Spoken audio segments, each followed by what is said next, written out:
Hello again. Is India the world's most populous country, and should the development plans be reworked as a result of the latest figures? A US-based researcher of Chinese origin has kick-started a debate. Here's a report. Has India overtaken China as the world's most populous country? The suggestion by University of Wisconsin-Madison researcher Yi Fu-Xin has created a heated debate. Is his reading of the data correct? Yi argues that China's one-child rule has created a situation where the country witnessed nearly 90 million fewer births since 1991 to 2016 than officially estimated. China's current population is at 1.29 billion and not 1.38 billion, at least according to Yi. Now, this is less than India's estimated population of 1.32 billion. The data suggests that China could face a decline in the young population in the coming decades as compared to India. Faced with the prospect of a possible stagnation, China is now contesting Yi's arguments. India and China together combine nearly 36% of the world's population. With India's population growing at double the pace of China and with lesser land area, India has more people living per kilometer as compared to its nearby neighbor. This makes developmental goals all the more challenging. But statisticians in India are challenging Yi's findings, saying official figures can't be so much off the mark. While rising population has long been a drag on development in the two countries, in recent years, there has been growing recognition of the demographic dividend of this huge India-China market. The implications of Yi's reports are still being debated. Bureau Report, WION. Joining us from Beijing, Einar Tangen, political and economic commentator. Good evening, Einar. What do you make of this study that says Beijing has overestimated the number of citizens by as much as 90 million? Well, quite frankly, I don't know that it really matters in the end. The real issue is what to do about the population issues. Obviously, India is in a position where it has a much smaller landmass, a growing population, literally from your double rate that China is growing. Soon, it's already become a crisis. 60% of your groundwater supplies have been diminished over the last 50 years, and there's obviously issues with pollution. Well, you say it doesn't matter, but it does, according to the researcher, because he says China's birth rate will determine the size of the workforce sustaining its economy, and that stagnation would occur in the coming decades. That should be cause for concern.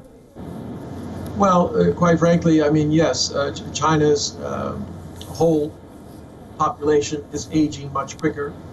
India has a very large labor dividend into the future, a much younger population, and that will favor India, assuming that in the future labor is in the same kind of demand that it is in today.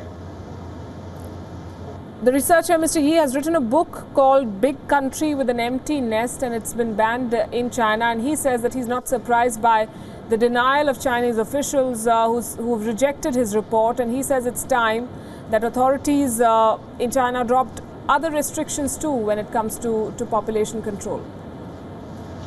Well, that is his opinion. I don't know that I can attest to the veracity of his claims, but I can tell you that without population control, China would not be in the economic situation it is in today. China was forced, and the people made a tremendous sacrifice in order to deal with population control. It's an issue that India itself has struggled with in the past and will probably have to continue struggling with in the future. The good news is that India's population growth has been steadily declining over these last few years by decimal percentage points, but going in the right direction. Right. Here's another point of view. It says the Family Planning Commission in China made up data for its own long existence. Could internal political motives be behind the alleged inflation of population figures in China? Yes, it could. I don't know why they would necessarily want to do that, but there have been instances, and the Chinese government has admitted, especially in areas where civil servants are judged on performance, where especially GDP, where numbers have in fact been made up. If there was an incentive for these workers to make these numbers up, it's possible that they would have. The family planning departments are throughout the country. Every single village has a family planning unit, and they are under extreme pressure to make sure that they met the goals. Not as much today as perhaps 10, 15, and 20 years ago. Why do you think the Chinese government has rejected this research? I'm not quite certain why they do it. I think there's some concern about whether this particular researcher is trying to foment change, say that the government policies are wrong. The Chinese government has, on many occasions, had a knee-jerk reaction to any kind of criticism of its policies or its information. But that does not necessarily mean it's true. Unfortunately, I don't know what the motives of this particular researcher are, or how he's determining these numbers. Right. We were expecting a sociologist, the director of the CSDS from New Delhi, but I'm told he's not joining us. So let me ask you this, Einar, then. What do these numbers mean for India? Because you've been talking about India. On the one hand, it means a bigger market and a growing workforce, but on the other, it also takes India that much farther from its social development goals. Social development, there's tremendous pressure on resources. There's also something that people should be keeping in mind. A study that was recently conducted by one of the big four accounting firms indicated that in the future, between 2014 and 2030, 3/4 of the decisions about spending are going to be made not through population growth, but by those who are already living. This indicates that perhaps population growth is not the only key to economic development.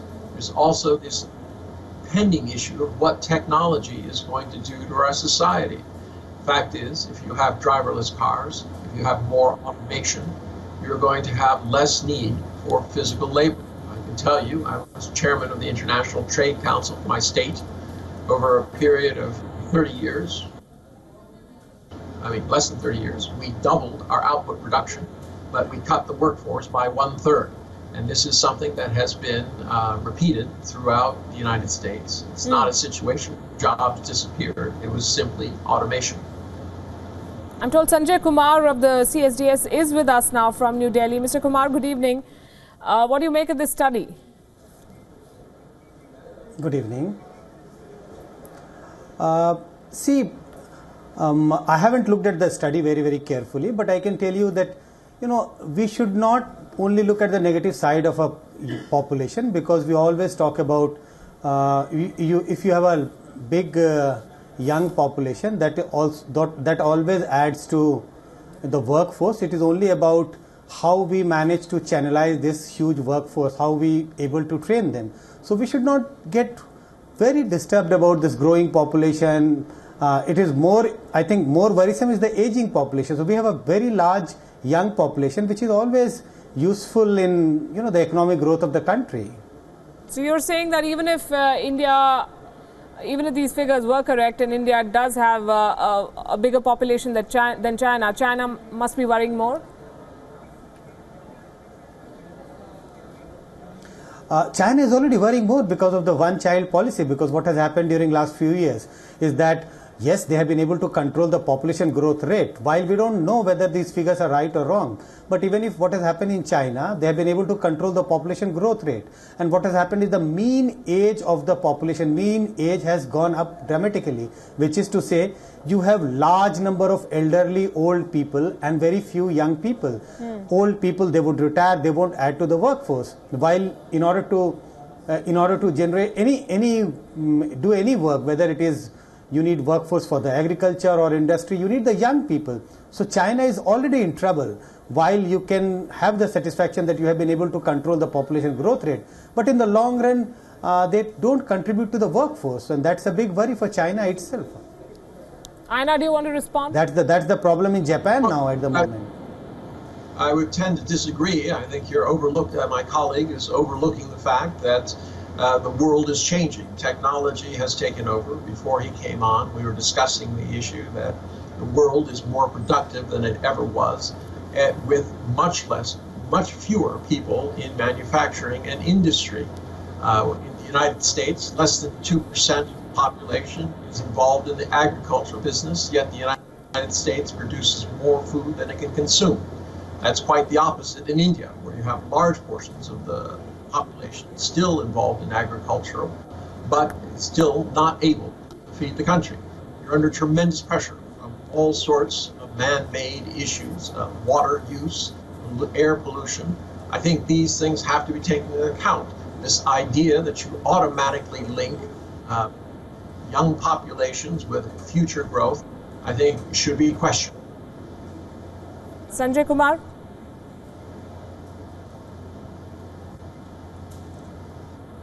See, we have to always look in terms of the context, the social context. We know that, in order to move ahead rapidly on the economic growth, industrialization is important. But we know the reality of this country. India is still 72% rural. I'm not saying that having a very large population is, kind of always a boon. But it is a point that there are always concerns about that. But India is largely an agricultural economy. While agriculture has not been able to contribute to the economic output in a sense, but still 60% of the population depends upon agriculture, and we don't have a very highly mechanized agriculture except on few parts. Yes, we have a mechanized agriculture in, say, parts of Punjab, Haryana or Western UP, but large part of India which is dependent on agriculture, this is labor intensive agriculture. And if you have labor intensive agriculture, you need manpower.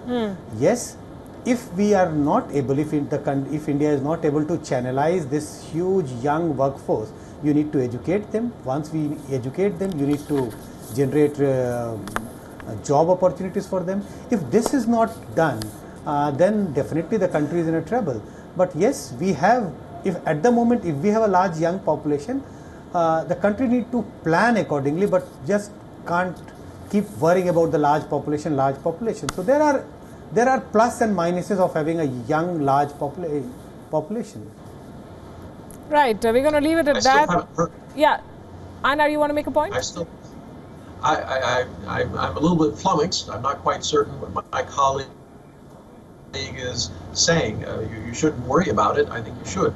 Governments are there to protect the people. The fact is, the Modi government is trying very hard to change India away from its reliance on agriculture. I think this is a good thing. It's forward thinking.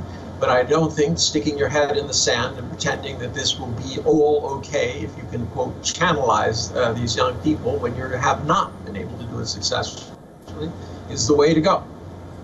Well, I think both countries face a challenge: for India to control the population and for China to ensure that its aging population does not slow down its economy. But thanks very much, both of you, for sharing your thoughts on this. Appreciate having you both on the show. We're going to take a very short break at this point. We'll be back with lots more, the headline from the world of sports, and what Donald Trump did before the G7 summit that has made him the Twitter flavor of the day.